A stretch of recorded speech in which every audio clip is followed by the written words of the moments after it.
100%. Could you maybe sum up what the rivalry with England? Sorry? Could you sum up what the rivalry with England means to the team and maybe the country as well? Yeah, of course.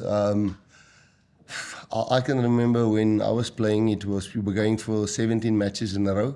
And to win on the Nick Mallet, and I'll never forget England took it away from us there. And it's just a great rivalry always against us. You know, I played in the game in the World Cup where Yanni de Beer dropped 5 drop goals, and we went through to the next stage, and they didn't. And they've done some things where they took some glory away from us just the way they play the games. And then obviously we had some World Cup finals against them and some pretty important games. Some were one-pointers. So it's always tough. You know, they're one of the countries who, like us, which have a lot of rugby players. I think French has the most. And I think England has the second most. And I think we've got the third most players in the world.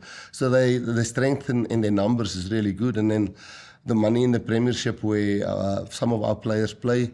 And the standard of the Premiership is really high. So for us, it's an honour playing against them, and we always see that as one of the toughest test matches especially for some of the young guys like Cameron and other guys who's playing in this match. Not a lot of them has played against England in our squad, and some of the guys who's playing this weekend for them.